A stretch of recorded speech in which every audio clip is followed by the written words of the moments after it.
Third reactor, roll off.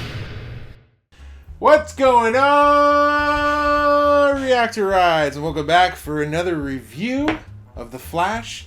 I am Mike, and today I'm joined with Robert Galvin. We just finished watching this week's episode, which was titled The Reverse Flash Returns. And we saw that, obviously, on last week's episode in the final frames, return of Eobard Thawne. He's back. Where'd he come from? Is he a good guy? Is he a bad guy? What'd you think of this episode, Robert? My thoughts were it was awesome. It was a really, really cool origin story.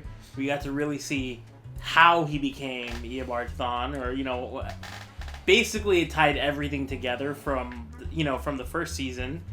Things that you wouldn't even think of just were brought in kind of full circle, and it was really awesome to see. Yeah, I know we were actually, me and John were actually on an episode of CW Fan Talk, which is a show they aired right before The Flash, and a lot of fans go on there and they talk about like what happened in the previous week episode and what they expect from this week's episode.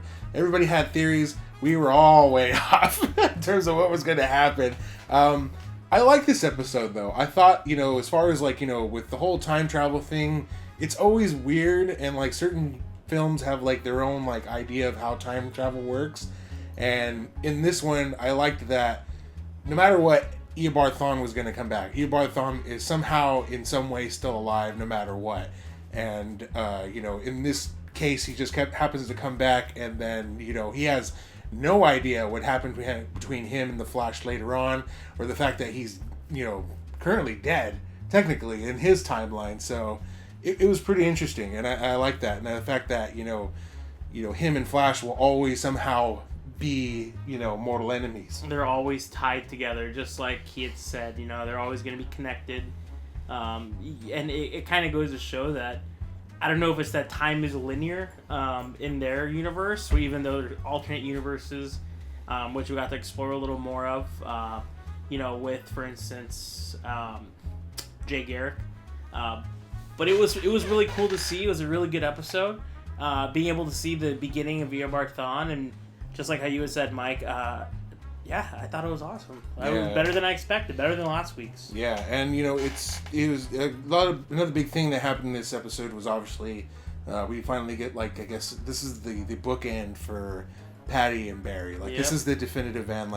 We thought last week's episode was kind of it was going to end on a sour note. What's the relationship name? It's Batty. I've heard Batty. I heard Spallin was another one. The people on Tumblr. Yeah, but obviously the West Allen fans are obviously happy about this. But I like Patty. I did too. I think we're in a minority. I think a majority of people like Iris. I think I think a lot more of the female fans want Iris and Barry to be together because they're friends, and there's that long time love, which a lot of people like that romantic series. But like us, we like that. Oh, who's this? Pretty girl that comes along. Pretty little thing that Barry's like. Oh, let me just see what happens and see if I can spend a couple seconds with you. And yeah, you're right though. It was a really good ending to their chapter in his life. And even better was the last scene with them together. I thought that provided a lot of good closure that she needed, that he wasn't willing to provide, and she tricked him into it, and he was okay with it. Yeah, that was really, it was touching because, we note about this because being just comic book fans, being superhero fans, we know about how the dynamic between having a secret identity and having your personal life and them always clashing, and it's how do you tell certain people, that you're, a superhero, and it's how does that affect that relationship?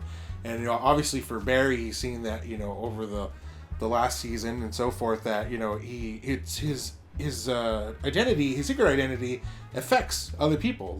People become in harm's way, so he figures, it's just best to keep her out of the loop and just have her go on and do her own thing.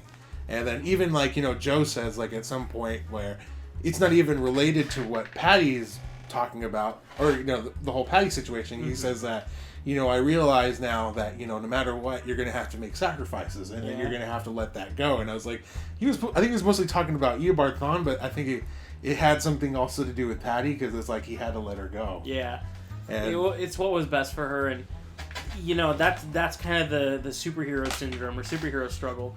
You want to save and help everyone. That's, I call that superhero syndrome. I think some people have it that I know, where you just want to help as many people you can. You go after those lost causes, whether it's friends or people you love. And it happens to all the heroes. Look at Wolverine. Wolverine's been alive for hundreds of years, 200 years. And every person he's ever loved dies, and he had to get used to it. Yeah, that's why he's so distant now. Yeah, Spider-Man. Yeah. He lost Aunt May because of it. He came back, but all kinds of stuff. He lost Gwen Stacy. It happens to everyone. Barry almost lost Iris. He's worried about losing Patty. Pretty much any girl, even what's her name? Linda Park. She got Zoom kicked his ass and took her. So when you're a hero, it really sucks to date. Superheroes want to save people. They don't want to lose people, and that's just part of their reality.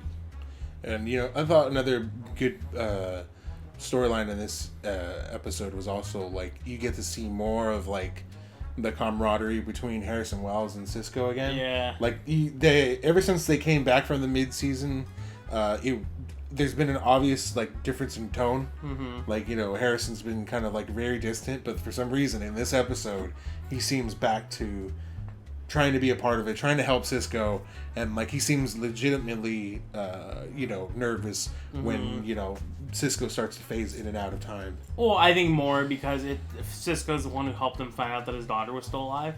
So I think it's more of that Cisco might be a means, not is a tool for him. Cisco is nothing more to Harrison than a tool. But I did like the interaction between Eobard and Cisco. Actually, I think Cisco really stole the spotlight of this episode with all his comedy like he normally does.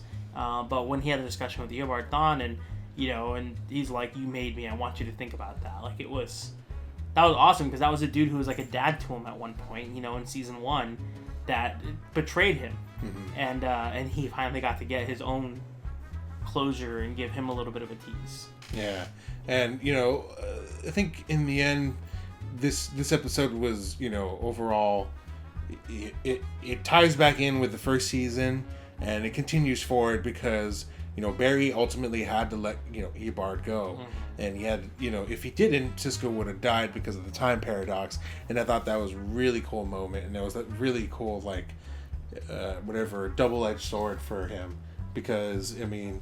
He technically has already defeated him, but if he doesn't send him back, then, it negates their timeline, like what they've already done before. So that's why, Cisco is in danger. But, I don't know. And the whole time thing is, like, kind of tricky. And, if you've seen, like, movies like Primer and stuff, like, where they try to explain to you how time, or how they think time travel would work, you just end up like smashing your head against the wall. Or easy view for those of you who don't watch indie films like Mike and I do. Back to the Future. It was mentioned many times in this, and even at the end, I thought when Cisco, when he was fading, it reminded me of Michael J. Fox when he was on stage and he was fading in the picture, and then he comes back to life and he's able to play the guitar fully. Again, that's what it reminded me of. And then Biff was Eobard Thawne, and so it was. There was a lot of cool things, and CW has done this before with other shows, where they pay tribute to Back to the Future. So I thought that was pretty cool, kind of really small, subtle dynamic that came into play, because then it was easier to understand time travel by mentioning something people know and love. Yeah. So that's basically our opinion on this episode. We've already saw the trailer for next week's, which new villain. Seems like Zoom Tar is back. Pit. What was his name? Tar Hands, Tar Pit. Some guy is Tar Power. Yeah. And then you have, if they show us a shot of Zoom and Iris as well. So trailer react, or I guess for react, who do you think Zoom is? I don't know. I still like to think that it's either his dad from another universe. Just not even dad. I mean, he would just be Flash from the original Flash TV show, who somehow turned bad. That would be pretty, and that would explain Mark Hamill and all that stuff. Yeah, I think that would be really cool. But I thought it was a great episode. Yeah. So let us know what you guys thought about the episode. Put it in your comments. What would you like to see next week? Who do you think Zoom is? Let us know your theories. Leave a comment, leave a like, subscribe for more episode reviews. We do this all week. We do Agent Carter, Supergirl, The Flash, Arrow, maybe even DC's Legends of Tomorrow. Maybe even Star Wars Rebels. It kind of depends, depending on our availability. We like the show and we want to check it out.